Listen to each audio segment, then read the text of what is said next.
ክርስቲያኖች በዚህ ሰዓት የሚታወጀው ይህ ቃል ለማስጨነቅ፣ ለማስፈራራት ወይም ደግሞ እንደው ራስን እንድንጠላው የሚያደርግ ቃል አይደለም። ማንም ሰው በሕይወቱ ዘመን ሲኖር ራሱን በንስሐ ማዘጋጀት አለበት። ራሱን በንስሐ መለየት አለበት። ንስሐ ኃጢአተኛውን ጻድቅ፣ ሌባውን ታማኝ የምታደርግ ስለሆነች በንስሐ ተመላልሰን ይህ ጊዜ እንደ ሌባ የሚመጣ ቀኑን፣ ሰዓቱን፣ ዕለቱን አታውቁትምና ተዘጋጅታችሁ ኑሩ። የእግዚአብሔር ቀን እንደ ሌባ ይመጣል። ሌባ በየትኛው ክፍለ ሰዓት እንደሚመጣ ባለቤቱ ነቅቶ ተግቶ በጠበቀ ነበረ። ይህ በዚህ በእኛ ሕይወት ውስጥ እኛም በሕይወታችን ዘመን ሁሉ ቀኑ መቼ፣ ዕለቱ መቼ፣ ሰዓቱ መቼ እንደሚሆን ስለማይታወቅ መቼም የዚህ ዓለም ሕይወት የዚህ ዓለም ኖሮ የሚሞላ አይደለም። ሁልጊዜ ጎዶሎ ነው። እኛ ሁልጊዜ የምናስበው የተደረገልንን ሳይሆን የሆነልንን ሳይሆን ያጣነውን ነገር ነው ሁልጊዜ የምናስበው። ክርስቲያን የተደረገለትን የተሰጠውን ስጦታ አስቦ ወደፊት የሚፈልገውን ደግሞ ማግኘት የሚፈልገው በዚያ መልኩ ሲሄድ ባገለዛ ሁልጊዜ ያንኑ የሥጋዊ ሕይወትን እያሳደድ የምንፈልግ ከሆነ ያ ምንም ቢሆን ሊሞላ አይችልም። ምንም ቢሆን ሊሟላ አይችልም።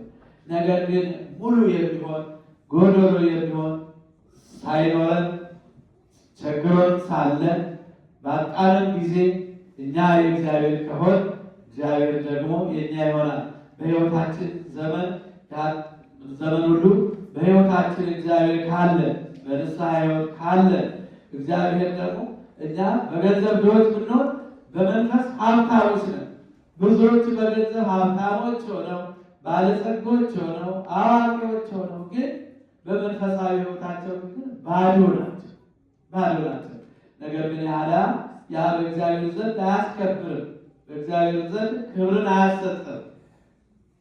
በእግዚአብሔር ዘንድ ክብርን የሚያሰጥ ራስን ባዶ አድርጎ እኔ ብቁ አይደለሁም፣ እኔ ንጹሕ አይደለሁም፣ ስለዚህ አንተ እንደ ቸርነትህ እንደ ይቅር ባይነትህ ይቅር በለን ብለን በንስሐ ካልቀረብን በስተቀር ማንም ሰው ምንም በዚህ ዓለም ላይ ንጹሕ ሰው የለም። ማንም ሰው ጻድቅ ሰው የለም። ማንም ሰው የበቃ የለም። አሁን ይሄ ንጹሕ የሆነ ብለን በዚህ መድረክ ላይ ሲታወቅ እኔ ማን ነኝ ብለን ያን ጊዜ ኃጢአታችን ቆጠራ እንጀምራለን። ከመጀመሪያው ጀምሮ እስካሁን ድረስ ወደኋላ ያለበትን ያንን ቆጠራ ስንጀምር፣ ያንን ስንቆጥር፣ ያንን ስንሰፍር፣ ያንን ስናገር እኔ መቼ በቃሁ እያል በዚህ መሀል ያ ሌባ ይመጣል፣ ያ ቀጣፊ ይመጣል። በዚህ ሰዓት ታዲያ እኛ ግን መቅደም ያለብን ምንጊዜ የዓለም የማይሞላ ስለሆነ በትዳር ያላችሁ ትዳራችሁን ጠብቃችሁ፣ በወጣትነት ጊዜ ያላችሁ ወጣትነት ጊዜያችሁን አክብራችሁ፣ ከዛ ቀጥሎ ደግሞ እንደዚሁ በሥጋው ደግሞ ከብራችሁ ስትኖሩ ያን ጊዜ በየትኛውም ሰዓት ቢመጣ እግዚአብሔር ፊት የምንቀርብ ስለሆነ ደስ ብሎ አንድ አባት አንድ ልጅ በአባቱ ጤነኛ ልጅ በአባቱ ፈቃድ የሚሄድ ልጅ በአባቱ ፈቃድ የሚመላለስ ልጅ ከሆነ አባቱ ከውጭ ሲመጣ ደስ በር ላይ ይጠብቀዋል። አንኳኩቶ ገና ሲገባ አንገቱ ላይ ጥምጥም ይልበታል። ምክንያቱም በአባቱ ፈቃድ የተጓዘ ልጅ ነው። በመልካም ስነ ምግባር የሚሄድ ልጅ ነው። ያ ጊዜ አባትየው እቅፍ አድርጎ እንዳውም ከውጭ የሆነ ነገር ገዝቶለት ይመጣል። አመፀኛ ልጅ፣ የማይታዘዝ ልጅ፣ በስርዓቱ በትምህርት ቤት የማይከታተል ልጅ፣ ሆምወርኩን የማይሰራ ልጅ፣ በአባቱ ፈቃድ የማይመላለስ ልጅ ከሆነ ገና ፀሐይዋ ስታቆለቁል ሐዘን ይመጣል፣ ያዝናል። አባቱ ገና ፀሐይዋ ማዘቅዘቅ ስትጀምር እሱም ደግሞ ከዋለበት ሁኔታ ውሎ ከቤት አይቀርምና ምሽት ስለሆነ ወደዚያ ወደ ቤቱ ለመመለስ ሲያስብ ተግባሩ ይታየዋል። ክፉ ስራ ይታየዋል፣ ያደረገው ነገር ሁሉ ይታየዋል። ስለዚህ አባቱ ፊት መቅረብ አይፈልግም። በሐዘን ነው ወደ አባቱ ጋር የሚሄደው። አባትየውን በመልካም ነገር አይቀበለው። አባትየውን በመልካም ነገር አይቀበለው። ለምን? በአባቱ ትእዛዝ ስላልተጓዘ ስላልተመራ አባትየው አይቀበለው፣ ይገርፈዋል። የእሱም እያዘነ ወደ ቤት ይሄዳል፣ አባትየውም እያዘነ ይመጣል። ስለዚህ በመልካም አይገናኝም። ስለዚህ በዚህ በጭንቅ ዓለም ውስጥ በዚህ በመከራው ዓለም ውስጥ ሆነ እግዚአብሔርን የምናስብ ከሆነ ከእግዚአብሔር ጋር የምንኖር ከሆነ መከራውን እናልፈዋለን፣ ጭንቁን እናልፈዋለን። ዛሬ መከራው የበዛብን የምትሰሙት ጆሮ ጭው የሚያደርግ የምታደምጡት አጠቃላይ ሀገራችን የምንሰማው በዓለሙ ዙሪያ የምንመለከተው የዚህ የኃጢአት ውጤት ነው። ሰላም ስለሌለ፣ ፍቅር ስለሌለ፣ ንስሐ ሕይወት ስለሌለ ይችን ዓለም ጥሎ ለሚሄድ እዚሁ ሲበላላ ይኖራል። እስበሷ የምትበላላ የሚበላላ ሕዝብ እስበሱ ይጠፋባል ይላል ቃሉ። ስለዚህ ይህ ዓለሙ በዓለማችን የተንሰራፋው እንደዚህ የበዛው እኮ ፍቅር ስለሌለ ነው። ንስሐ ሕይወት ስለሌለ ነው። ፈሪሃ እግዚአብሔር ስለሌለ ነው። እግዚአብሔርን መፍራት ቢኖር ፈሪሃ እግዚአብሔር ቢኖር በንስሐ ሕይወት መመላለስ ቢኖር እንዲህ አይነት ጦርነትም እንዲህ አይነት መከራ ባልበዛብን ነበር፣ ባልበዛ ነበር። የዚህ ሁሉ ውጤት ስለሆነ ክርስቲያኖች ሁልጊዜ ይህ አዋጅ በሚታወጅበት ሰዓት ሕሊናችንን የሚቆረቁረን ውስጣችንን የኃጢአታችን ከፊታችን እየተመላለሰ ይከሰናልና ያንን በፊታችን ያለው ያደረግነው ዕለት ዕለት የሰራነው የፈጸምነው በደል በንስሐ መታጠብ። እንዴ እዚህ ሀገር እኮ ሳንታጠብ እኮ ብንውል ብናድር እኮ ሌላ ወዝ፣ ሌላ ጠባይ፣ ሌላ ጠረን እናመጣለን። እንደዚህ እኮ ማለት ነው። በንስሐ ሕይወትም ያንን ቆሻሻ አስወግዶ በንስሐ ሕይወት ቀርቦ ወደ እግዚአብሔር መቅረብ። ጌታ ሆይ በድያለሁ፣ እስመ ሌላ አምር ጌጋዬ፣ ጌታ ሆይ በደሌን ኃጢአቴን አውቀዋለሁ። ነገር ግን አንተ ዳኛ ነህ፣ አንተ ፈራጅ ነህ። ከፈራጅነትህ ከዳኝነትህ ይልቅ የምታመዝነው በቸርነት ላይ ነው። እንደ ኃጢአቴ ብዛት እንደ ሰውነቴ ክፋት ሳታስብ በይቅርታ ይቅር በለኝ ብለን ጻድቃንን ብትምራቸው ከስራቸው የተነሳ ነው።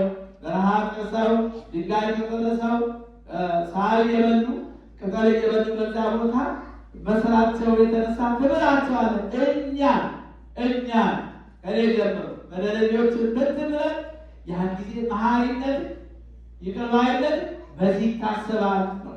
በዚህ ይታሰባል። ወደ ጻድቃንሰ ምግባሮሙ ትምህረው ወትሬስዮሙ በከመ ጽድቆሙ ኢትስክር ለነ አበሳነ ዘትካት ፍጡነ ይርከበነ ጻድቀ እግዚኦ። ጌታ ሆይ ይቅርታ ፈጥኖ ይደረግልን፣ ይቅርታ ይምጣልን። የቀድሞ ኃጢአታችንን የደመቀ በደላችንን አታስብብን ብለን ወደ እሱ ከቀረብን በእውነት አባት ነው፣ አይቆጣም። አንድ አባት ልጁን የሚቆጣው ከጥፋቱ እንዲመለስ ነው። ጥፋቱን አምኖ ልጁ ወደ አባቱ ከቀረበ አባቱ አይገርፈው። ክፉ አባት ካልሆነ በስተቀር አይገርፈው። ያም ልጅ ያነሳው ሊገርፈው ያሰበው ከጥፋቱ እንዲመለስ ነው። ሰው በንስሐ ሕይወት ከተመለሰ እግዚአብሔር በደልን ፋይል የሚያገላብጥ አይደለም። በደላችን ፋይል አንድ ጊዜ ይቅር ካለ ይቅር ብሏል። እኛ ግን የተጣላነው ሰው ካለ ይቅርታ ከተደራረግን በኋላ ትንሽ እንኳን የሆነ እንቅፋት ሲገጥመን የረሳውን እንዳይመስል እንላለን። እግዚአብሔር ግን እንደዚህ አይደለም። ይረሳል፣ ይተዋል። ፋይል አያገላብጥም፣ ወደኋላ ተመልሶ የእኛም ፋይል አያገላብጥም እግዚአብሔር። ስለዚህ እግዚአብሔር ቸር ነውና በቸርነቱ በይቅርታነቱ ወደ እሱ መመለስ ያስፈልገናል። በንስሐ ከነ ኃጢአታችን ከነ በደላችን እንምጣ አይደለም። ይሄ ስጋውና ደሙ የተሰጠው ለቅዱሳን አይደለም፣ ለእኛ ለኃጢአተኞች ነው። ለኃጢአተኞቹ ለበደለኞቹ ነው። ይሄ ስጋና ደሙ ለበደለኞች ነው፣ ለኃጢአተኞች ላጠፋ ነው፣ ለወደቅ ነው። ከወደቅንበት የሚያነሳ የኃጢአትን እሾህነት የሚያቃጥል የኃጢአትን ጉቶ የሚለቅም ስለሆነ እኛ አሁን እፊቱ ከተዘረጋ እውነት ነው። እግዚአብሔር አልፈን ያለጻው አይታችሁታል። ጌታ ሆይ ብትወድስ ልታነጻኝ ትችላለህ ብሎ ጌታ ፊት ወደቀ። እሱም ወዳለው ነጻ አለ። ወዲያውኑ ለብሱ እንዳሰሰው ለከለብሱ ተፈወሰ ይላል። አምኖ ስለመጣ እኮ አምኖ ስለመጣ ማመን ያስፈልጋል። ኃጢአትን ማመን ያስፈልጋል። ራሳችንን መክሰስ ያስፈልጋል።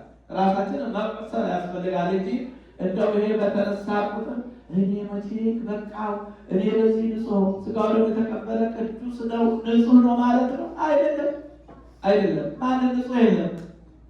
ነገር ግን ዕለት ዕለት በምናደርጋት ቶሎ ብለን ንስሐ መግባት፣ ቶሎ ብለን መተው፣ ቶሎ ብለን ራስን ለካህን ማሳየት፣ ወዲያውኑ ጌታ ሆይ በድያለሁ ይቅር በለን ብሎ በንስሐ መመለስ ያስፈልጋልና ንጹህ የሆነ ከስጋው ይቀበል ከደሙ ይቀበል ማለት ፍጹም ንጹህ ሆነ ማለት አይደለም። ፍጹምነት የለም። ግን ከኃጢአታችን ከነበላችን ነጻ ሳይሆን ከሱ ተለይቶ መኖር አይቻልም። እንደገና ደግሞ ከኃጢአታችን ከነበላችን መውጣት አይቻልም። ስለዚህ ምንድነው በዚህ መሀል ያለ መተው ብቻ፣ ንስሐ መግባት መጸጸት ብቻ ነው። ክርስቲያኑ እዚህ ሆናችሁ ራሳችሁን አስቡ፣ ተመልከቱ። ትናንት የነበሩት ዛሬ ነገ ያሉት ተነገ ወዲያ አይደለም። እንዲህ እያለ ይህች ዓለም እያተካካች እያሳሳቀች በየጊዜው ሰውን ትሰበስባለችና ስለዚህ ካሁኑ ብልጥ መሆን ራስን ለእግዚአብሔር መስጠት ያስፈልጋልና ንስሐ የገባ ራሱን ያዘጋጀ ቢኖር ከስጋውና ከደሙ ይቀበል። ንስሐ ያልገባ ራሱን በንስሐ ሕይወት ያላዘጋጀ ቢኖር አይቅረብ የሚለው ለዚህ ነውና ንስሐ ሳትገቡ ራሳችሁን በንስሐ ሕይወት ሳታዘጋጁ ወደ ክርስቶስ ሥጋና ደም ብትቀርቡ ለመቀበላችሁ መተላለፍ የለብኝም። ኃጢአታችሁ በራሳችሁ ይመለሳል እንጂ በንስሐ ሆናችሁ ባትቀርቡ ከበደላችሁ ንጹሕ ነኝ።